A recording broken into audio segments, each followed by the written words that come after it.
Today's book is called Aladdin by Disney, but also adapted by Karen Creeder and illustrated by Daryl Baker. Found at your local library. On a dark night in a faraway land, an evil man named Jafar and his wicked parrot were waiting. Soon, a thief named Gazim rode up to them and held out the missing half of a scarab medallion. When Jafar fit the two halves together, thunder rumbled. In a flash of lightning, the medallion raced across the desert. Jafar and the thief followed the medallion to the Cave of Wonders. "Gazim, bring me the magic lamp," Jafar ordered. But the thief didn't make it beyond the opening of the cave. The tiger god of the cave devoured him. Then the tiger god spoke. "Only one who is worthy may enter here."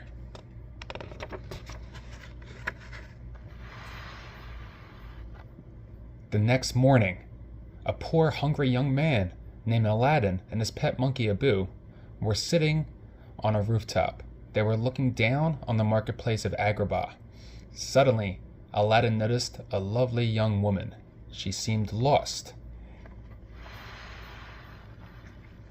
She took an apple from a vendor's cart. When the angry vendor demanded payment, which the young woman didn't have, Aladdin and Abu rushed down to help her. "Thank you, kind sir," Aladdin said to the vendor. "Thank you for finding my sister." He quickly led the young woman away.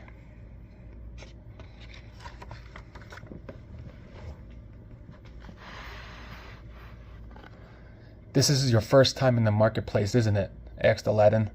"I'm running away," the young woman explained. "My father is trying to force me to get married." Suddenly, the palace guards appeared and arrested Aladdin. When the young woman demanded that they release Aladdin, the guards found out that she was Princess Jasmine, the Sultan's daughter.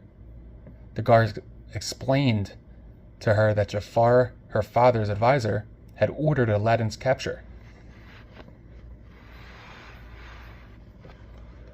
Prince Jasmine returned to the palace and ordered Jafar to release Aladdin.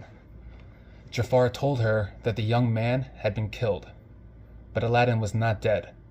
Jafar was keeping him alive because he had learned that Aladdin was the only person worthy to enter the Cave of Wonders. It was Aladdin who could bring the magic lamp to Jafar. And then at last, Jafar would use it to become Sultan.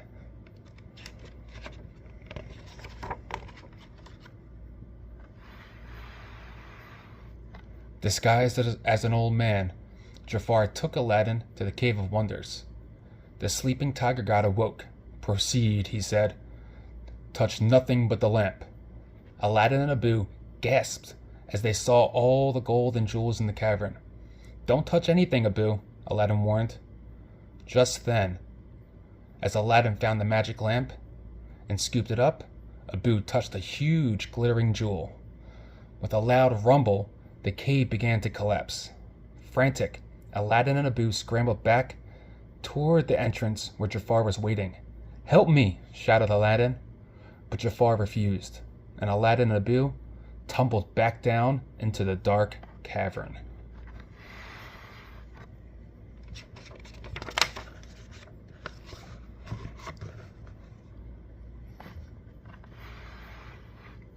Aladdin feared that they were trapped forever, but Abu still had the lamp. Aladdin took the old lamp and tried to rub off some of the dust. Poof! In a flash of colorful, swirling smoke, a gigantic genie appeared.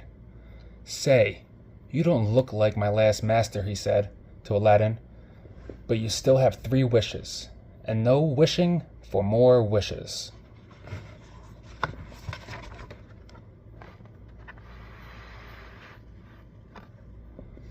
Aladdin was stunned. 3 wishes? He intended to make good use of them. But first, he tricked the genie into whisking them out of the cave on a magic carpet. Unsure of what to wish for first, Aladdin asked the genie what he would wish for. Surprised at the question, the genie replied, "I would wish for freedom."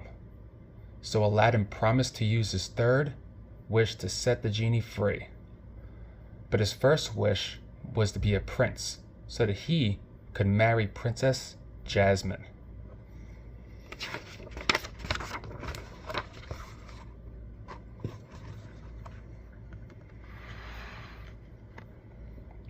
At the same time, in the palace of Agrabah, Jafar used his serpent staff to hypnotize the Sultan. The poor Sultan was about to agree that Jafar could marry Jasmine. Suddenly, they heard the sounds of a parade. The spell was broken, and the Sultan rushed to the balcony in time to see the arrival of a grand prince. It was Aladdin. The genie had granted the young man's first wish.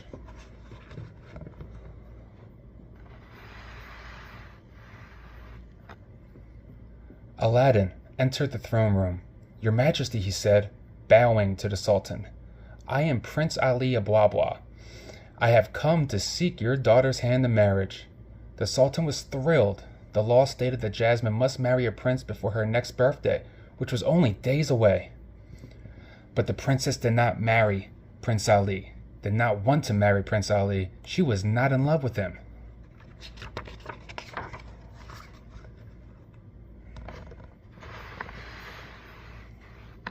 Prince Ali offered the princess a ride on his magic carpet, hoping to win her love. During the magical journey, Princess Jasmine realized that Prince Ali was the young man who had rescued her in the marketplace. That starry night, Aladdin and Princess Jasmine fell in love.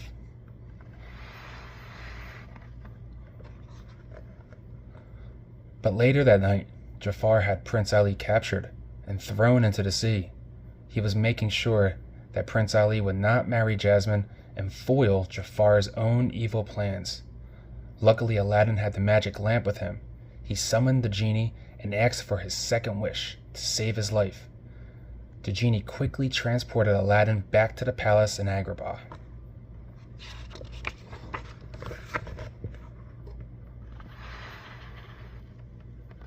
Now that Prince Ali was out of the way, Jafar was determined to marry Princess Jasmine. "I will never marry you, Jafar," cried Jasmine. "Papa, I choose Prince Ali." But once again, the Sultan was under Jafar's spell, and he ordered his daughter to marry Jafar. The princess was suspicious. "Papa, what's wrong? What's wrong with you?" she asked.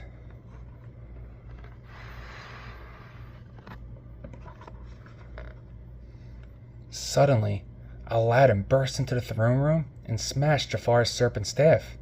"He's been controlling you with this, Your Highness," said Aladdin. Immediately the spell was broken. "Traitor!" shouted the Sultan. "Guards, arrest Jafar!" But before the guards could capture him, Jafar escaped to his secret laboratory.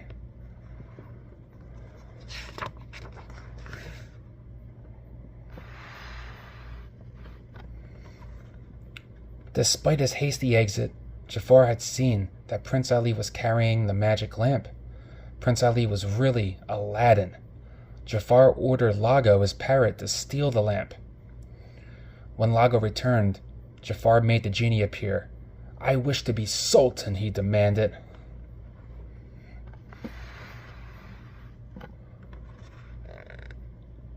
The moment had come for the Sultan to announce the wedding of Princess Jasmine and Prince Ali Abwabwa. A cheerful crowd had gathered in front of the palace. Suddenly Jafar appeared in the Sultan's robes. The crowd gasped.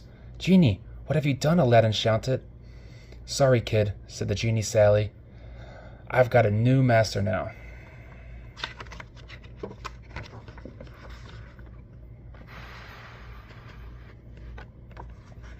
Then Jafar made a second wish. He wanted to be the most powerful sorcerer in the world. Jafar the sorcerer lost no time turning Prince Ali back into Aladdin. Jasmine couldn't believe her eyes. "Jasmine, I'm sorry," cried Aladdin. "I'm not a prince. I can't marry you."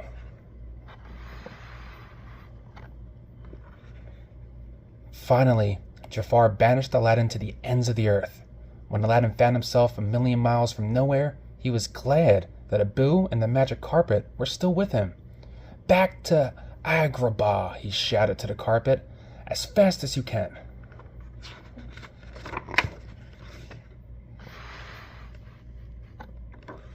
Jafar was in the palace throne room, enjoying his newfound power when Aladdin appeared. "How many times do I have to destroy you, boy?" he roared. "You cowardly snake," Aladdin snapped. "Cowardly snake?" Jafar shouted. With a hiss, he turned himself into a giant cobra. "Without the genie, boy, you're nothing," said Jafar, laughing. Looking up at the power-hungry Jafar, Aladdin got an idea. "The genie has more power than you'll ever have," he jeered. "Yes, yes," hissed Jafar. "You're right. I'm ready to make my third wish. I wish to be a genie." The moment Jafar turned into a genie, Aladdin smiled. Jafar had forgotten that a genie must live in a lamp. He and Lago disappeared into their own magic lamp.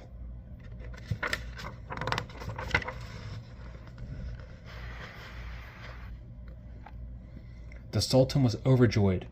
That very day, he changed the law so that Jasmine can marry the man she chose, and she chose Aladdin. And what did Aladdin do with his third wish? He kept his promise and wished for the genie's freedom. "Look out, world," exclaimed the genie. "Here I come. I'm free." The end.